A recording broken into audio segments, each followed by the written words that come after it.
Hello student, this is Jyoti and you are watching JSK political science classes. आज हम class 10 के social science की India and the contemporary world 2 book के first chapter rise of the nationalism in Europe से Frederic Sorrieu को discuss करेंगे। So let's get started. Frederic Sorrieu was a French artist. In 1848 he prepared a series of 4 prints visualizing a world made up of democratic and social republics. Frederic Sorrieu एक फ्रांसीसी कलाकार था। उसने 1848 में 4 चित्रों की एक श्रृंखला बनाई जिसमें उसने ये विजुअलाइज किया कि दुनिया में लोकतांत्रिक व सामाजिक गणतंत्र की स्थापना हुई है। फ्रेडरिक सॉर्यू का पिक्चर आप इसमें देखें तो इसमें आप देखेंगे कि यूरोप और अमेरिका के लोग अपने फ्लैग्स को लिए हुए मार्च करते हुए दिखाई दे रहे हैं और इनमें मैन एंड वीमेन दोनों ही एक लंबी लाइन में खड़े हैं और उन्होंने अपने अपने देश की वेशभूषा पहनी हुई है, यानी उनके ड्रेसेस जो हैं वो अपने अपने कंट्री को रिप्रेजेंट कर रहे हैं, उनके कल्चर को रिप्रेजेंट कर रहा है। और इसी पिक्चर में आप स्टैचू ऑफ लिबर्टी भी देख रहे हैं और ये सभी लोग स्टैचू ऑफ लिबर्टी की वंदना करते हुए आगे बढ़ रहे हैं। तो फ्रेंच रेवोल्यूशन के दौरान जो फ्रेंच आर्टिस्ट हुआ करते थे वो स्वतंत्रता को फीमेल फिगर के रूप में पर्सोनिफाइड करते थे, यानी कि लिबर्टी को उन्होंने फीमेल फिगर में पर्सोनिफाइड किया था। और इस पिक्चर में आप स्टैचू ऑफ लिबर्टी के एक हाथ में टॉर्च ऑफ एनलाइटमेंट देखेंगे जो कि इस बात का सिंबल है कि लोगों में स्वतंत्रता की भावना और नेशनलिज्म की भावना एनलाइटन हो रही है।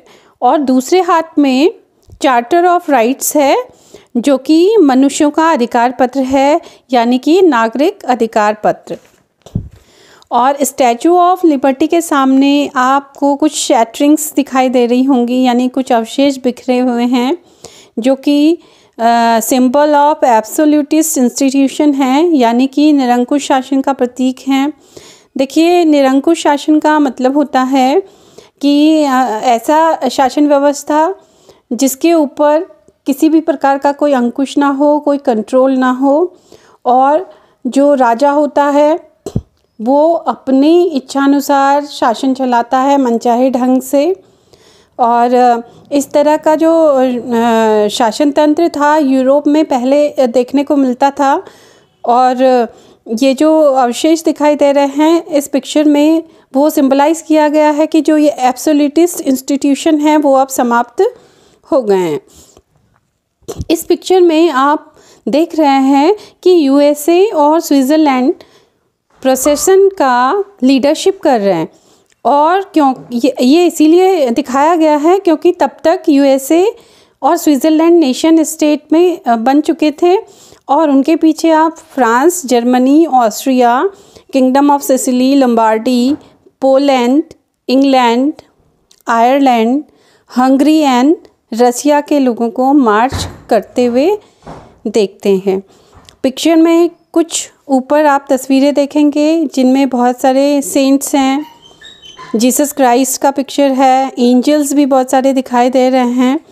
तो ये जो पिक्चर आपने देखी सेंट जीसस क्राइस्ट और एंजल की, ये सिंबलाइज़ कर रहा है कि दुनिया के जो देश हैं उनके बीच में फ्रेटर्निटी को ये सिंबलाइज़ कर रहा है। फ्रेटर्निटी यानी कि भाईचारे को ये सिंबलाइज़ कर रहा है। नेशन स्टेट का जो कॉन्सेप्ट है उसको बिल्ड करने में लोगों के मन में नेशनलिज्म की भावना और नेशन स्टेट के कॉन्सेप्ट को डेवलप करने में जो फ्रेंच रेवोल्यूशन की स्पिरिट थी उसको दुनिया तक पहुंचाने में उस टाइम के जो आर्टिस्ट थे, स्कॉलर्स थे, फिलोसोफर्स थे, उनका बहुत इम्पोर्टेंट रोल था।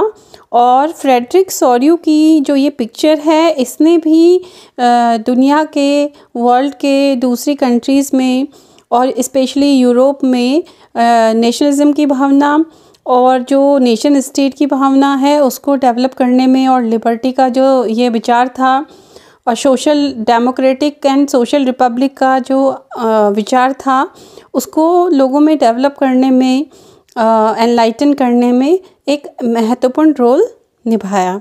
तो आज हमने फ्रेडरिक सोरियो के बारे में पढ़ा। उम्मीद है आपको ये वीडियो पसंद आया होगा। अगर आपको ये वीडियो पसंद आया है तो प्लीज़ इसे लाइक, सब्सक्राइब और शेयर करें।